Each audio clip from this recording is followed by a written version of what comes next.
Okay. सबसे पहले तो आप सबको सुप्रभात। और मैं ये बात कर लूं कि पिछले दिन हम लोगों ने क्या देखा था। पिछले दिन हम लोगों ने सांवले सपनों की याद में जाबिर हुसैन के द्वारा लिखा गया जो सांवले सपनों की याद है, उसमें सालिम अली को वो याद करते हैं। और हमने यह भी जाना कि किस तरह से वो प्रकृति से जुड़े हुए थे। साथ ही साथ उसी क्रम में हमने यह भी जाना कि अगर हम वृंदावन जाएं तो श्री कृष्ण को आज भी महसूस कर पाएंगे। ठीक उसी प्रकार आज भी हम लोग सालिम अली को महसूस कर पा रहे हैं। और हमने यह भी देखा था कि सालिम अली को अपने जीवन में आगे बढ़ने में उनकी पत्नी तहमीना का बहुत बड़ा योगदान था। तो उसी क्रम में अब हम आगे पढ़ेंगे पृष्ठ संख्या 45 और 46। ठीक है, तो चलिए शुरू करते हैं।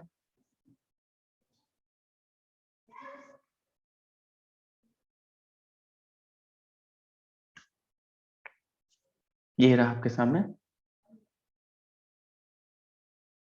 ठीक है, तो यहां है, हम लोग पृष्ठ संख्या 45 में पढ़ेंगे। अगर आप लोग को कोई प्रश्न करना हो या कुछ पूछना हो तो आप लोग जरूर मुझे मैसेज कर सकते हैं। तो चलिए आप सबको आप और मेरी यह भी कामना है और ये उम्मीद है कि आशा है कि आप लोग भी सुरक्षित और स्वस्थ होंगे। तो चलिए शुरू करते हैं।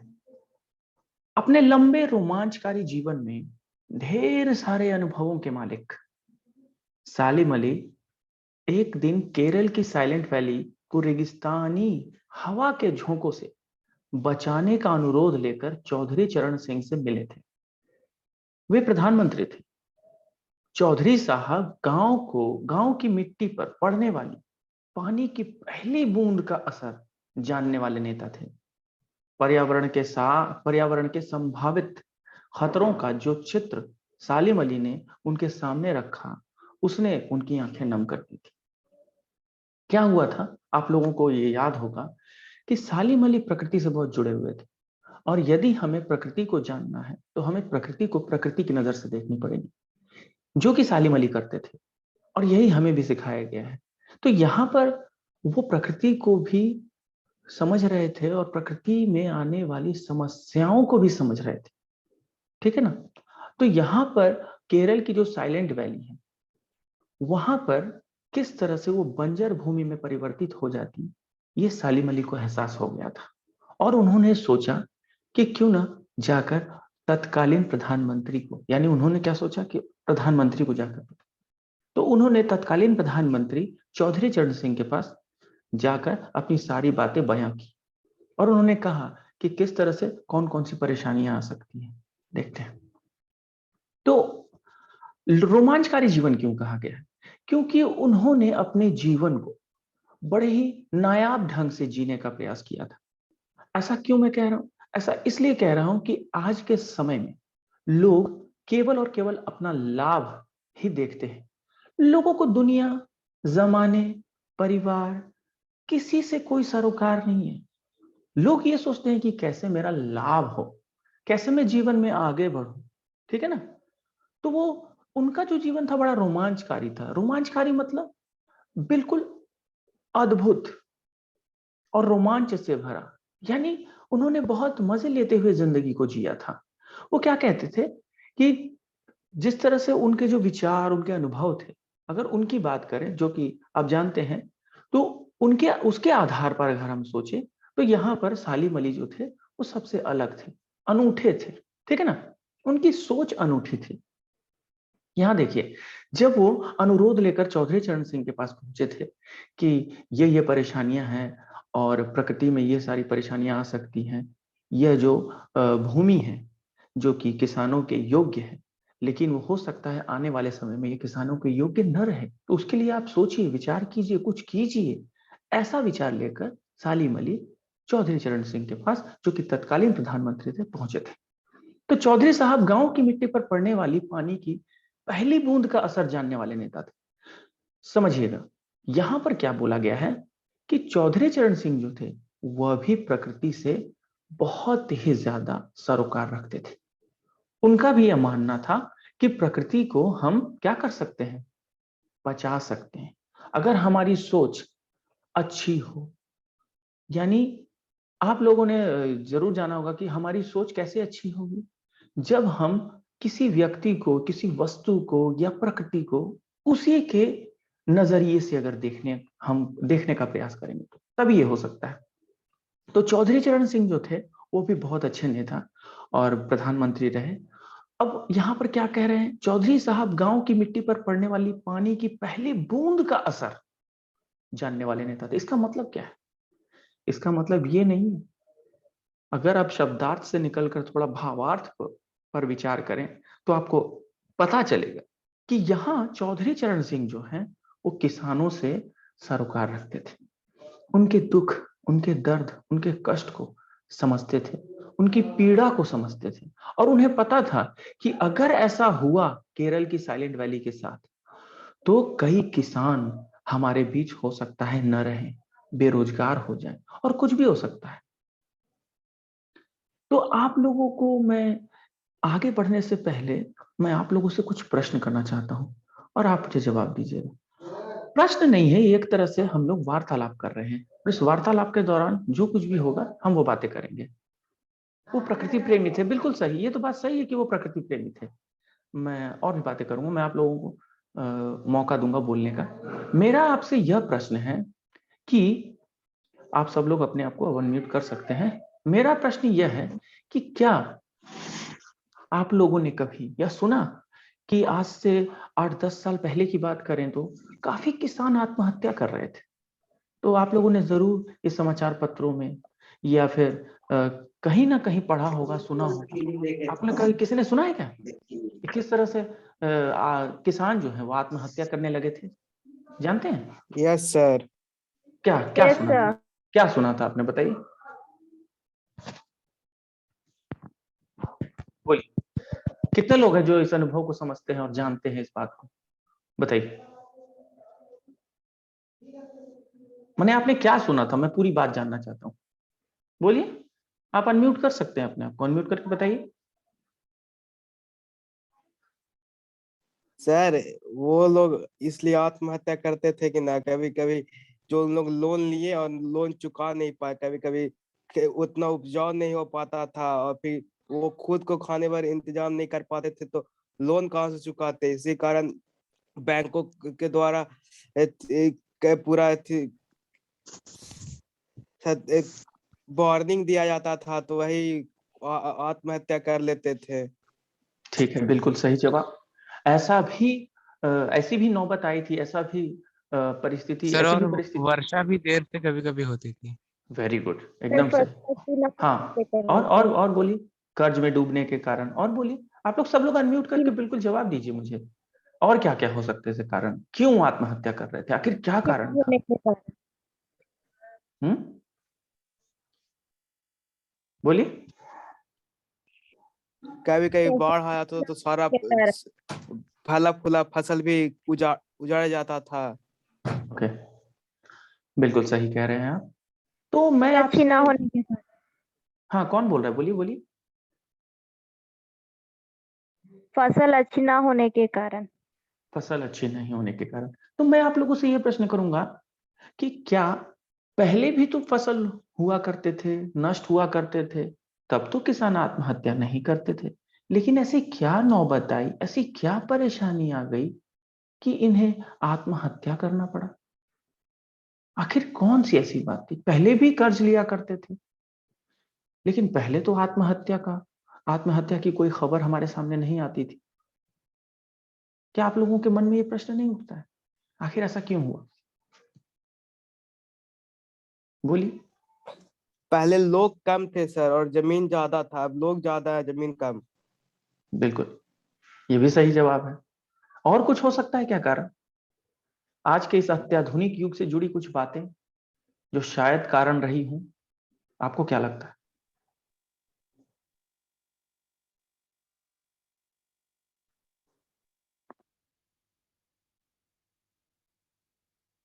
और कोई? बोलिए, बिल्कुल बेझिझक बोलिए। और क्या कारण रहे हो, या और क्या कारण रहा होगा जिसकी वजह से वो आत्महत्या करने पर मजबूर हो गए, विवश हो गए? बोलिए। अच्छा ठीक है, चलिए मैं आपको क्लू देता हूं। आप लोगों ने HYV का नाम सुना है? Yes Yes, sir, sir. Higher yielding varieties. क्या Yes, HYV का sir. फुल फॉर्म क्या है? Higher High yielding yielding seed. variety. Yielding variety seed. Very good. High yielding variety यानी ज्यादा से ज्यादा पैदावार होना। तो देखिए आजकल की जो फसल है ना, वो क्या है, हम लोग लगाते हैं तो बहुत अत्यधिक हमें पैदावार मिलती है, हमें बहुत ज्यादा फसल की प्राप्ति होती है। लेकिन ये तो अच्छा है, आप लोग को सुन के अच्छा लग रहा होगा, लेकिन आपको पता है इसके पीछे का एक बड़ा ही कड़वा सच भी है। और वो कड़वा सच पता है क्या है, जानते हैं आप लोग? Yes, sir. न्यूट्रिशन क्या पहले कड़वा कम सच क्या है बताइए तो, क्या है पहले वो कड़वा कम सच? सर, फसल था तो रसायन न्यूट्रिशन का प्रयोग किया जा रहा है। सर केमिकल फर्टिलाइजर का प्रयोग किया जाता है वेरी और गुड। हाई और यील्डिंग वैरायटी सीड ठीक है, का है जो fertility मतलब कम हो जाती है। नहीं उगता है उसमें सीड, प्रयोग करने अच्छा, के बाद उसको दोबारा यूज में नहीं ला सकते। और पानी भी ज्यादा कंज्यूम करता है।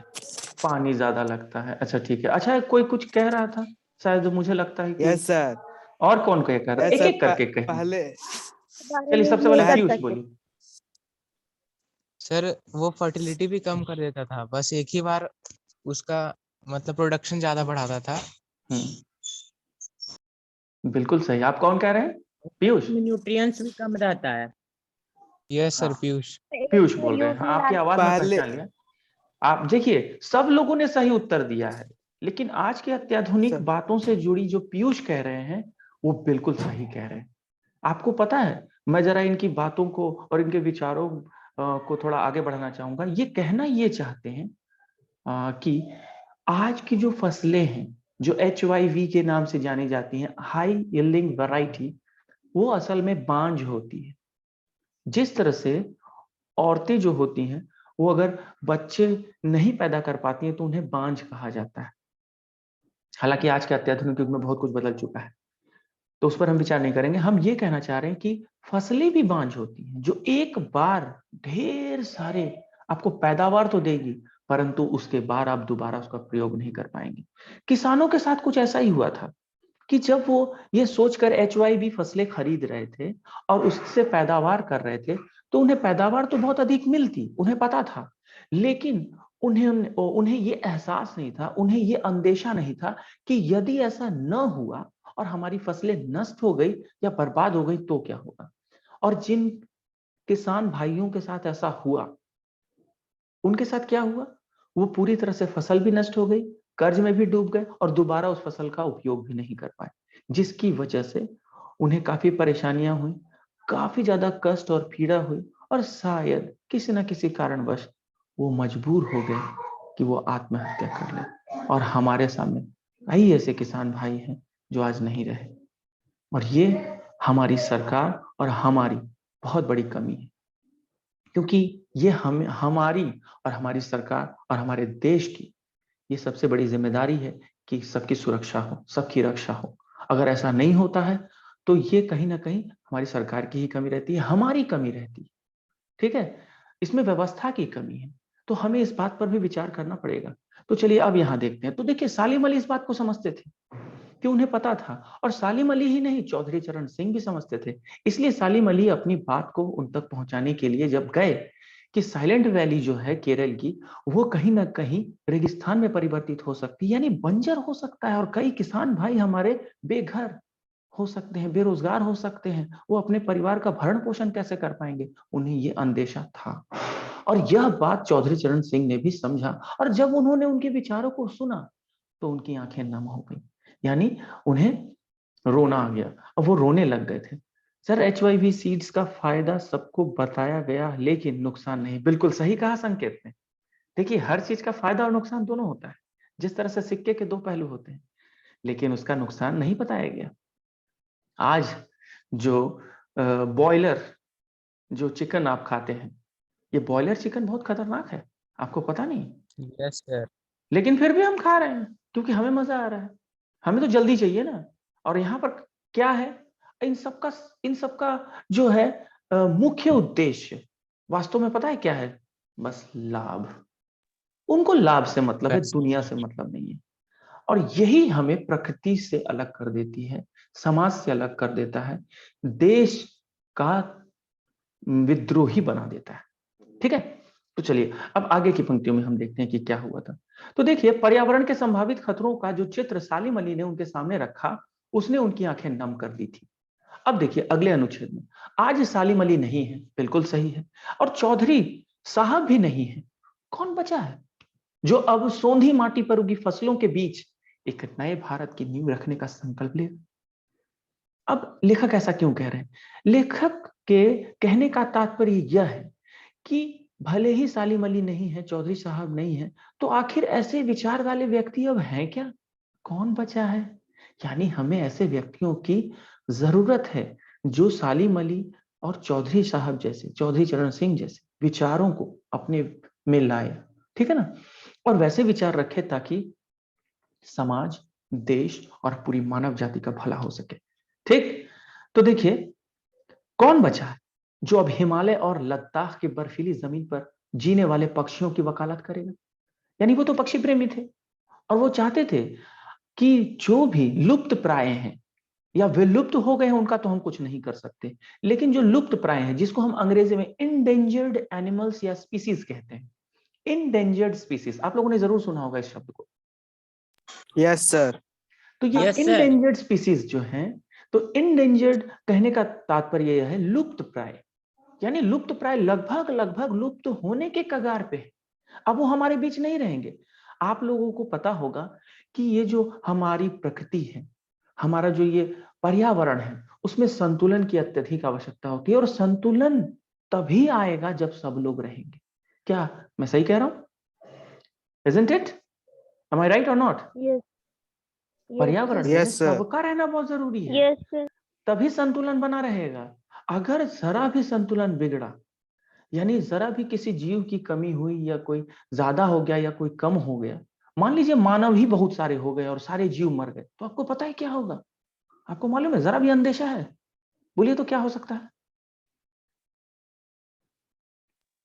सर इकोसिस्टम बिगड़ जाएगा। बिल्कुल, पर्यावरण संतुलन बिल्कुल पूरी तरह से डगमगा जाएगा। लेकिन इसका होगा क्या परिणाम? क्या आप कोई बता सकता है इसका परिणाम क्या होगा? सिर्फ मानव बचे हुए हैं, सारे जीव जंतु मर गए हैं, कोई नहीं बचा, बस प्रकृति है, यानी सिर्फ पेड़ पौधे बचे हैं। क्या होगा बताइए तो?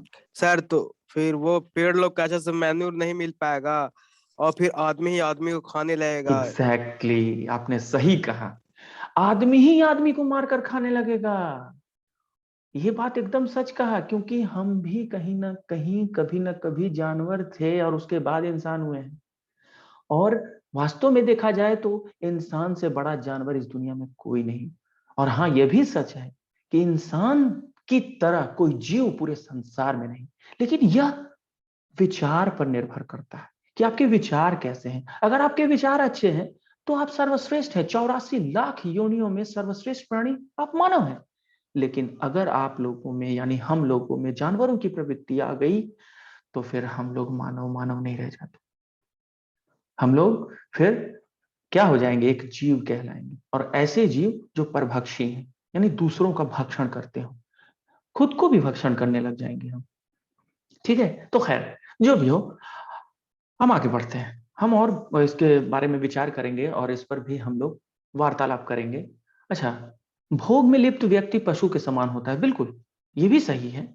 लेकिन इसके साथ साथ वो व्यक्ति भी पशु के समान है जो केवल और केवल लाभ को सोचता है। वो दूसरों का जो नुकसान है या दूसरों के सुख और दुख, समाज की व्यवस्था, समाज का उत्थान, देश के उत्थान के बारे में जो नहीं सोचता, वह भी व्यक्ति सही नहीं है। वह भी बिल्कुल, मुझे ऐसा लगता है कि जानवर तुल्य है।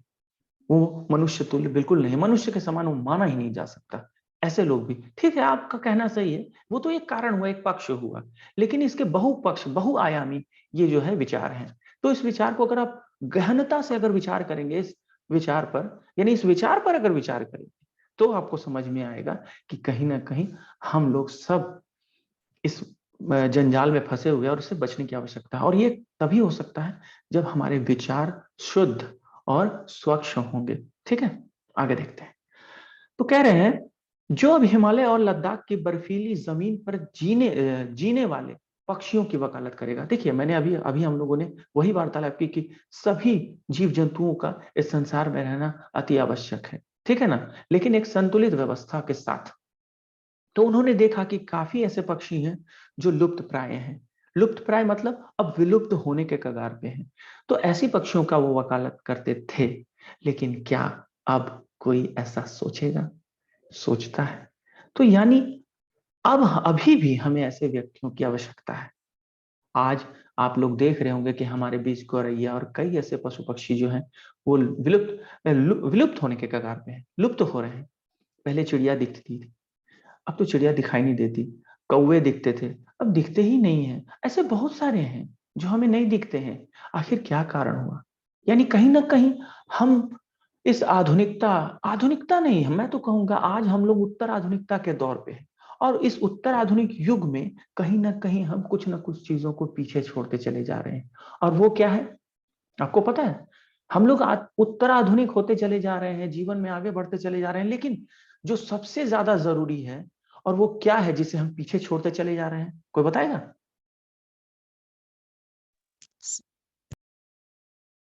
संस्कृति सर, देश की। बिल्कुल, संस्कृति, संस्कार, और कुछ? और कुछ? इंसानियत। एकदम सही, मानवता। देखिए, संकेत ने भी लिखा है, हम लोग मानवता, इंसानियत को ही पीछे छोड़ते चले जा रहे हैं, जो कि सबसे ज्यादा जरूरी है। हम कितने भी अत्याधुनिक हो जाएं, लेकिन अगर हम में इंसानियत ना हो ना, तो फिर कोई भी विकास, व्यवस्था, वैज्ञानिक सोच सब बेकार हो जाती है, ठीक है ना। इसीलिए सबसे पहले हमारे अंदर मानवतावादी सोच होनी चाहिए, जो कि इस समाज में संतुलन बनाए रखता है और भाईचारा, देश का विकास और बाकी सब, पूरे विश्व में मैं कहूंगा शांति बनाए रखने का यह सर्वोत्तम साधन है कि हम अपने अंदर मानवता को जीवित रखें। चलिए आगे देखते हैं। तो सालिम अली ने अपनी कथा का नाम रखा था फॉल ऑफ अ स्पैरो। उन्होंने अपनी कथा का क्या नाम रखा था? Fall of a sparrow. मुझे याद आ गया डीएच लॉरेंस की मौत के बाद। अब देखिए, यहाँ पर सालिम अली की बात करते हुए जैसे कृष्ण की बात की गई थी, अब यहाँ पे डीएच लॉरेंस की बात की गई है। यहाँ लेखक डीएच लॉरेंस की बात करते हैं, क्योंकि डीएच लॉरेंस भी एक पक्षी विज्ञानी थे और वो भी पक्षियों से अत्यधिक सरोकार रखते थे। वह भी चिंता करते थे इस प्रकृति को, ठीक है ना, इस प्रकृति की चिंता करते थे और प्रकृति को बचाने के बारे में सोचते थे। उन्हें भी पक्षियों से अत्यधिक लगाव था। वह भी प्रकृति को प्रकृति की नजर से देखना पसंद करते थे, न कि प्रकृति को आदमी की नजर से। ठीक, आगे देखते हैं। तो मुझे याद आ गया, डीएच लॉरेंस की मौत के बाद लोगों ने उनकी पत्नी फ्रीडा लॉरेंस से अनुरोध किया कि वह अपने पति के बारे में कुछ लिखे।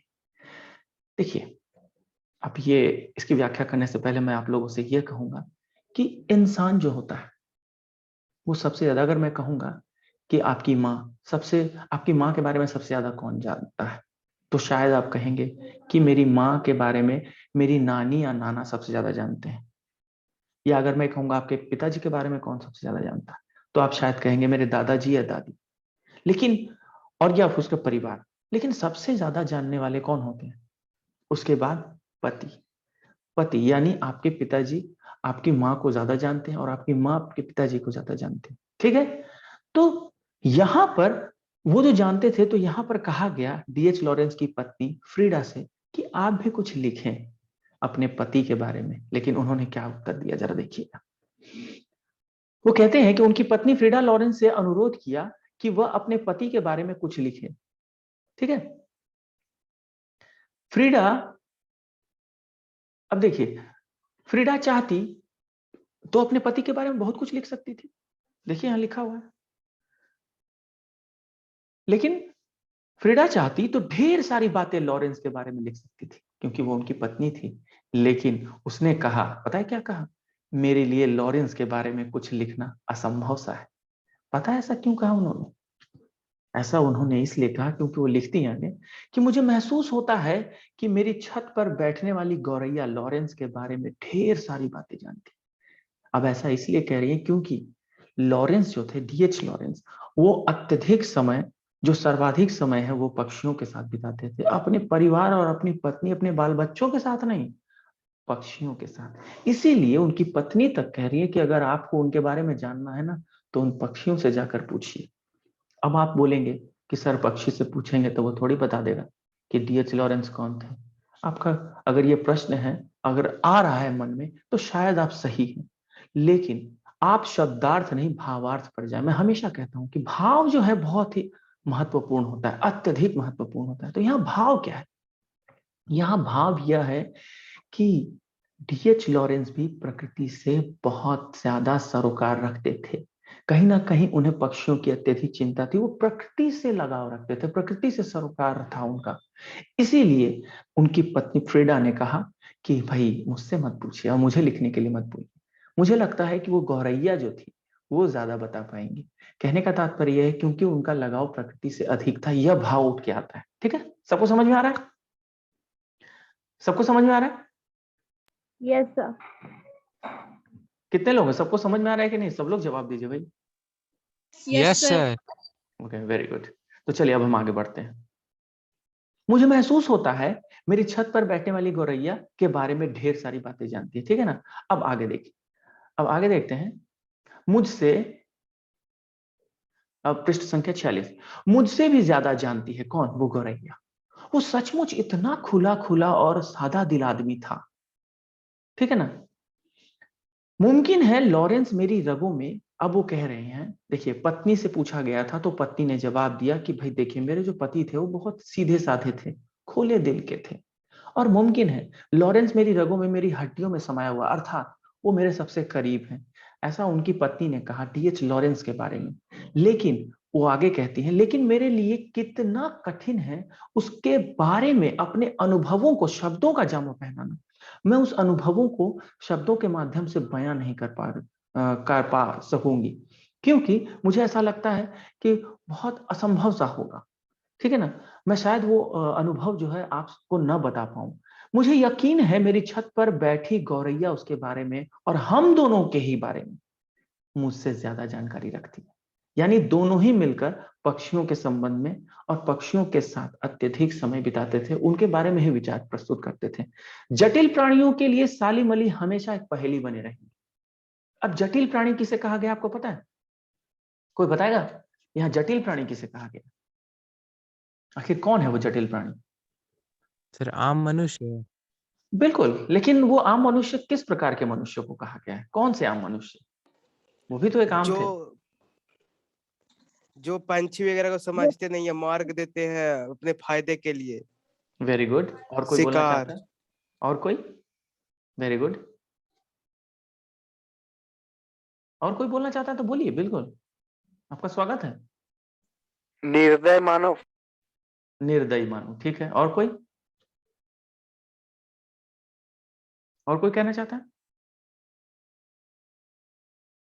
भाई यहाँ दीपा कुमारी है, कैसर रजा है, निहारिका है, आप लोग भी कुछ कहिए। पल्लवी कहती हैं, पल्लवी बोलिए। जो पक्षियों के प्रति रुचि न रखता हो। Very good. और दीपा है, कैसर रजा है, निहारिका है, आप लोग भी कुछ कहिए। आप लोग को क्या लगता है? सृष्टि है, तनुजा है, विनायक है, साहिल है, बोलिए। जो मनुष्य अपने लाभ के लिए प्रकृति को नष्ट करने में लगे हुए हैं। Very good. यानी आज का जो मनुष्य है वो केवल और केवल अपना लाभ देखता है। उसे दुनियादारी, जमाने, परिवार, देश, मानव जाति से कोई लगाव नहीं है। उन्हें ऐसा लगता है कि बस मेरा लाभ हो, मुझे और कोई फर्क नहीं पड़ता। तो जो ऐसी सोच रखते हैं, ऐसे व्यक्तियों को जो है लेखक जटिल प्राणी मानते हैं। और जो खास करके प्रकृति को नुकसान पहुंचाने वाली सोच रखते हैं, आप लोगों ने मिलकर सही सब जवाब दिया है। पीयूष हो, आयुष हो, या फिर क्या नाम था बताता हूँ, पल्लवी हो। हाँ, पल्लवी हो, सब लोग सही कह रहे हैं। तो यही बात है। सच बात यही है कि अगर जो ऐसी सोच रखते हैं ना, वही जटिल प्राणी होते हैं। और जो प्रकृति से जुड़ाव रखते हैं, सरोकार रखते हैं, प्रकृति के नुकसान न पहुंचाने के बारे में, प्रकृति को नुकसान न पहुंचाने के बारे में सोचते हैं, ऐसे लोग ही अच्छे होते हैं। और ऐसे प्राणी सरल होते हैं और सहज होते हैं। लेकिन यहाँ पर जटिल प्राणी ऐसे लोगों को कहा गया है जो लोग केवल लाभ के बारे में सोचते हैं और प्रकृति को नुकसान पहुंचाना उनके लिए कोई बड़ी बात नहीं होती, वो इनको सरल और सीधे ढंग से लेते हैं। लेकिन ये बहुत बड़ी बात होती है। बचपन के दिनों में उनकी एयर गन से घायल होकर गिरने वाली नीलकंठ की एक गौरैया सारी जिंदगी उन्हें खोज के नए नए रास्तों की तरफ ले जाती थी। एक बार उनकी एयर गन से क्या हुआ था, नीले रंग की गौरैया जो है वो गिर गई थी, यानी चोट लग गया था और वो गिर गई थी। उसके बाद उन्होंने सोच लिया कि मैं कभी भी पक्षी को नुकसान नहीं पहुंचाऊंगा और जिंदगी में हमेशा क्या करूंगा, पक्षी की रक्षा करूंगा, उसकी नई नई खोज करूंगा, उसके बारे में और अत्यधिक जानकारी इकट्ठा करूंगा। जिंदगी की ऊंचाइयों में उनका विश्वास एक क्षण के लिए भी डिगा नहीं और उन्होंने जिंदगी के लिए ये जो सोचा था वो कभी भी वो अपनी बातों से नहीं डिगे। डिगे मतलब हटे नहीं, अपने विचारों पर अडिग रहे। ठीक है ना। आगे देखते हैं एयर गन क्या होता है। अच्छा, एयर गन जो होता है ना वो एक एयर प्रेशर बनाता है और उसमें एक गोली गोली असल में वो गोली बुलेट नहीं होती है, ठीक है ना, बस उससे चोट लगता है तो उसको एयर गन कहते हैं। ओके, तो सालिम अली, हाँ यहाँ पर क्या कह रहे हैं, जिंदगी की ऊंचाइयों में उनका विश्वास एक क्षण भी नहीं डिगा था। वो लॉरेंस की तरह नैसर्गिक जिंदगी का प्रतिरूप बन गए थे। जिस तरह से डीएच लॉरेंस प्रकृति से जुड़ाव रखते थे, ठीक उसी प्रकार सालिम अली भी प्रकृति से जुड़ाव रखते थे। अच्छा, ठीक है ना। नैसर्गिक का मतलब होता है प्राकृतिक। ओके, अब बस हम अंतिम अनुच्छेद की ओर हैं। सालिम अली प्रकृति की दुनिया में एक टापू बनने की बजाय अथाह सागर बनकर उभरे। ऐसा क्यों कहा उन्होंने? देखिए, एक जो टापू होता है वो छोटा सा होता है और अगर पानी का स्तर बढ़ा तो वो टापू डूब जाएगा या नष्ट हो सकता है। तो यानी वो टापू जो होता है उसकी जो उसकी जो क्या बोलूं मैं, वो टापू का कोई अस्तित्व नहीं होता। हो सकता है उसका अस्तित्व कभी भी मिट सकता है, इसीलिए उसको टापू नहीं कहेंगे। लेकिन यहाँ सालिम अली या डीएच लॉरेंस की बात करें तो सालिम अली जो थे वो टापू नहीं थे, वो अथाह सागर थे। जिस प्रकार सागर को जानना और उसकी गहराइयों को पहचानना और उसकी गहराइयों में जाकर सारी चीजों को ढूंढना जिस तरह से मुश्किल है, ठीक उसी प्रकार सालिम अली के विचारों को जानना उतना ही मुश्किल है। इसीलिए उन्हें अथाह सागर कहा गया है। सबको समझ में आया? वो टापू क्यों नहीं है, अथाह सागर क्यों है? सबको समझ में आ रहा है? यस। Yes sir. ओके, तो ये बहुत इंपॉर्टेंट है, ये महत्वपूर्ण है, इस चीज को समझिएगा। वो टापू क्यों थे, टापू क्यों नहीं थे, वो अथाह सागर थे। अथाह का मतलब होता है जिसकी थाह ना हो, थाह का मतलब होता है गहराई। ठीक है, गहराई, जिसकी गहराई का पता ना लगाया जा सके। तो यहां पर किसकी गहराई का पता नहीं लगाया जा सकता था? यहां सालिम अली के विचारों की गहराई का हम पता नहीं लगा सकते थे, इसीलिए उन्हें अथाह सागर कहा गया है। समझ में आया संकेत? संकेत समझ गए? ओके, इन्होंने शायद उत्तर दिया है, यस सर। ओके, चलिए फिर आगे बढ़ते हैं। तो देखिए, सालिम अली प्रकृति की दुनिया में एक टापू बनने की बजाय अथाह सागर बनकर उभरे थे। जो लोग उनके भ्रमणशील स्वभाव और उनकी यायावरी से परिचित हैं, भ्रमणशील स्वभाव मतलब घूमने वाले स्वभाव से, और यायावरी मतलब घुमक्कड़ ही होता है, उन्हें महसूस होता है कि वो आज भी पक्षियों के सुराग में ही निकले हैं।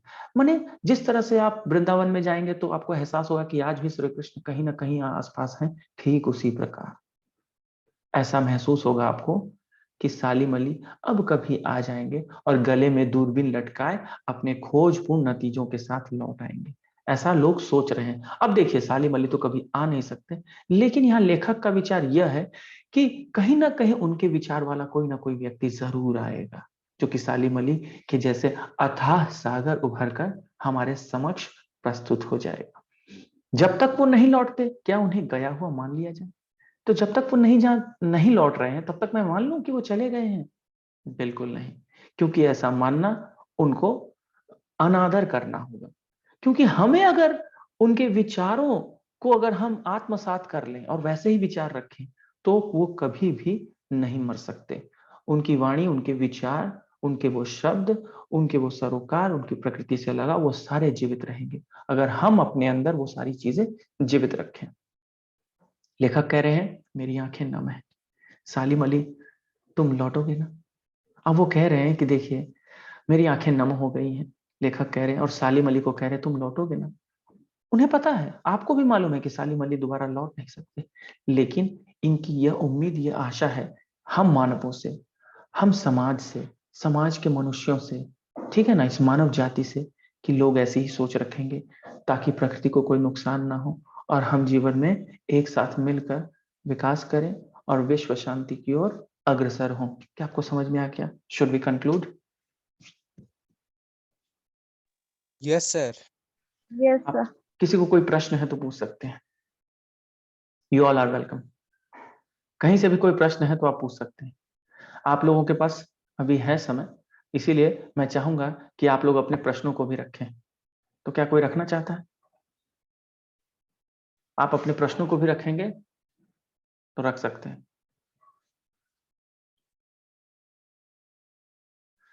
बोलिए, कोई प्रश्न है? किसी का भी कोई प्रश्न है, किसी भी वाक्य से, कहीं से भी आप लोग बेझिझक मुझसे प्रश्न करें। अच्छा, संकेत कह रहे हैं नो सर। चलिए, और कोई? सर नैसर्गिक मतलब क्या होता है? नैसर्गिक का मतलब होता है प्राकृतिक, प्रकृति से जुड़ी हुई चीजें, उसको नैसर्गिक कहते हैं। ठीक, और बोलिए, और कुछ? और कुछ? कैसे नो रजा भी सर। बोल रहे हैं नो सर। यहाँ जितने भी हैं, मैं सबसे वो प्रश्न करना चाहूंगा कि क्या आप लोगों का कोई प्रश्न आ रहा है मन में, या आपको कुछ बताना हो, या कुछ शेयर करना हो, या आपको ऐसा लग रहा हो कि मुझे सर से पूछना चाहिए या सर से शेयर करना चाहिए। You all are welcome. बोलिए।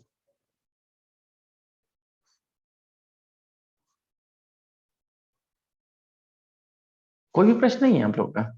बस, तो कितने लोग समझ गए? जरा हाथ उठा दीजिए। कितने लोग समझ गए? कितने लोगों को समझ में आ गया है? Raise your hand. 10। एक और कौन बच गया? एक किसी ने हाथ नहीं उठाया है। कौन है भाई वो? क्या उनको समझ में नहीं आया? हाँ, आप सब लोगों ने उठा दिया। चलिए, वेरी गुड। तो यानी मैं ये मान लेता हूँ कि आप सबको समझ में आ गया है। तो हम लोग अगली कक्षा में इसके कुछ अभ्यास प्रश्नों को करेंगे और डीएच लॉरेंस और कुछ इस पाठ से जुड़ी हुई बातें भी करेंगे, और उसके बाद हम लोग इस पाठ को पूरी तरह से समाप्त कर देंगे। तो ठीक है, आज के लिए फिर इतना ही। आप सब लोग सुरक्षित रहें और अपना स्वास्थ्य का ख्याल रखें। ठीक है, धन्यवाद।